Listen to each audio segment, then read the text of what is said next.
सुरुचि ने प्रवचन सुन सुन के प्रतिज्ञा ले ली थी कि अब वो कोई भी पाप नहीं करेगी, सबसे अच्छे से बात करेगी, किसी के साथ बुरा नहीं करेगी। बहू, ये मच्छर तेरे गाल पे कब से बैठा है? अरे काट लिया तो गाल गुलाब की तरह लाल कर देगा। बैठे रहने दो माँ जी, उसे आराम करना होगा। उसने मेरे गाल को अपना घर समझ लिया है, तो मैं उसे बेघर क्यों करूं? अरे ज्ञान की बारिश बाद में करना, अपने गाल का मच्छर हटा ले। मलेरिया हो गया तो तुझे आराम करना पड़ेगा। माँ जी, डेंगू मलेरिया तो सांसारिक बीमारियां हैं, हमें इनसे ऊपर ही तो उठना है ना। अरे बेटा, इनसे आदमी ऊपर ही उठ जाता है। क्या हुआ? काट लिया। अरे मैंने तो कहा ही था, मार देना था उसको। नहीं नहीं माँ जी, उसे भोजन करना था, मैंने उसे पोषण दिया है, मुझसे पुण्य का काम हुआ है। अरे उड़ रहा है टुनटुना के, ताली बजा के मार दे वरना फिर काट खाएगा। नहीं नहीं माँ जी, जीव हत्या करना पाप है। मैंने एक बार व्हाट्सएप पे एक उपदेश पढ़ा था, मच्छर आपको काटे ये उसका जुनून है, उसके बाद आप खो जाओ ये आपका सुकून है। लेकिन कभी मच्छर को मारना मत, क्योंकि उसकी रगों में आपका ही खून है। अरे तू और तेरा व्हाट्सएप का ज्ञान, भगवान बचाए। सुरुचि की ये पुण्य करने की आदत से कई बार सुरुचि का नुकसान होता, लेकिन फिर भी वो पाप से दूर रहती। सुरुचि, मेरे सर में जुएं हो गई है, निकाल दोगी? कोई आपको अपने घर से निकाले, आपको अच्छा लगेगा क्या? अरे लेकिन परेशान कर दिए हैं जुएं, दिन भर सर खुजाता रहता हूँ। देखो, इसी बहाने तुम्हारे सर की चंपी हो जाती है। तुम्हें तो जुओं को थैंक यू कहना चाहिए। तभी बाहर से ससुर जी की आवाज आती है। बहू, बहू। अभी आई बाबूजी। बेटा सुनो, ये देखो चाय में ना मक्खी तैर रही है, दूसरी चाय ले आओ जाओ। ला दूंगी, पर मक्खी मत हटाइएगा। अरे क्यों बेटा? मक्खी चाय का सेवन कर रही है, अच्छा थोड़ी ना लगेगा। आप बीच में अडंगा डाल देंगी तो आपको अच्छा लगेगा क्या अगर कोई आपकी चाय छीन ले? अरे पर निकालूंगा नहीं तो मक्खी मर जाएगी बेटा। नहीं नहीं बाबूजी, आप उसे पीने दीजिए, पीकर उठ जाएगी। लेकिन बाबूजी मक्खी के साथ ही चाय पी जाते हैं। ये क्या किया बाबूजी? अरे मक्खी सिर्फ चाय ही क्यों पिए, आज सुबह मैंने मिठाई भी खाई है, पेट में ही है, वो पेट में चाय भी पीती रहेगी और मिठाई भी खाती रहेगी। सुरुचि को समझ में नहीं आता कि वो बाबूजी के इस कारनामे पर क्या जवाब दे। वो सास के पास जाती है। सास के हाथ में एक खटमल मारने की दवाई है। माँ जी, आपके हाथ में ये क्या है?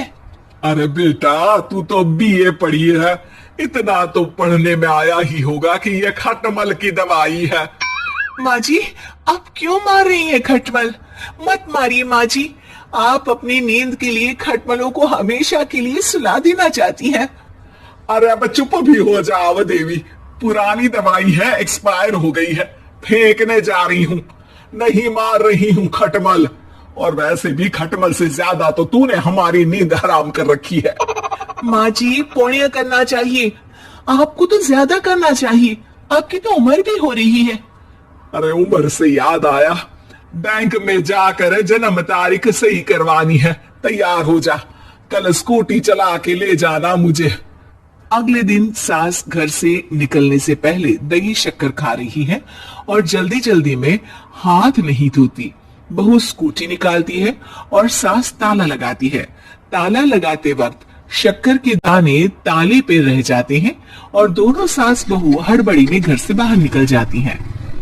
अच्छा हुआ कि तेरी स्कूटी में सेल्फ स्टार्ट है, वरना तू तो बोलती कि मैं किक नहीं मारूंगी, किक मार दी तो पाप लगेगा। माँ जी, इस तरह मजाक करना भी पाप होता है। उस सास बहू बैंक पहुंचती हैं।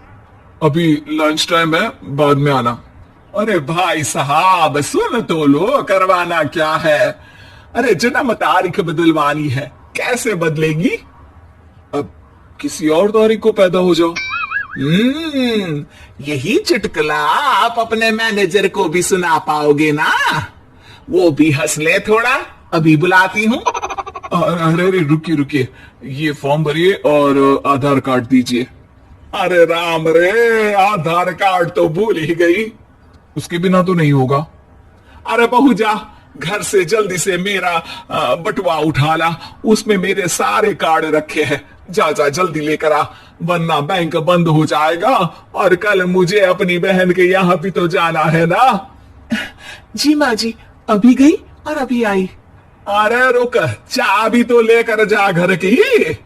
बहू जल्दी से घर पहुंचती है, लेकिन घर पहुंचते ही देखती है कि ताले पे बहुत सारी चींटियां हैं, जो माँ के ताला लगाते वक्त हाथ से ताले पे शक्कर छूट जाने के कारण आ गई थी। चींटियां हट जाओ, मुझे आधार कार्ड निकालना है। बहू चींटियों को हटाती नहीं है, उनसे मिन्नतें करने लगती है। सुनो, हट जाओगी तो और भी शक्कर के दाने खिलाऊंगी। अभी सास का काम बहुत जरूरी है, मेरी बात सुन लो, मान लो। मैंने तुमको हटाया तो पाप हो जाएगा। चींटियां कैसे सुरुचि की बातें सुनती जब घर में ही उसकी कोई नहीं सुनता था। शाम हो जाती है पर चींटियां हटती नहीं है। तभी सास वहां ऑटो से आ जाती है। अरे कहाँ रह गई तू? बैंक भी बंद हो गया। माँ जी, ताले पे चींटी। सास पूरा माजरा समझ जाती है और बहू से कहती है, एक बात बता, सोच के देख, अगर मुझे खून की बोतल चढ़ानी पड़ी और उस पर चींटी बैठी हो, तो बोतल से चींटियों को हटा के मुझे बचाएगी या चींटियों को वहीं बैठा रहने देगी? माँ जी, ऐसा होगा ही नहीं। अरे चींटियों को तो मीठा पसंद होता है, खून की बोतल पे तो मच्छर आएगा, क्योंकि खून तो मच्छर पीता है। सास सर पकड़कर बैठ जाती है और रोने लगती है। तभी ससुर जी और सुरुचि का पति भी वहां आ जाता है। अरे रो क्यों रही हो? रहने दो जी, तुमको बताया तो तुम भी रोने लगोगी अपनी किस्मत पर। अगले दिन सास अपनी बड़ी बहन के यहाँ चली जाती है।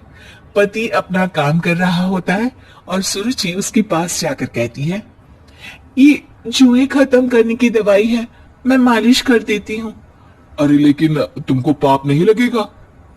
अपनों की खुशी के लिए अगर छोटे मोटे पाप करने पड़े तो वो पाप अच्छे हैं जी।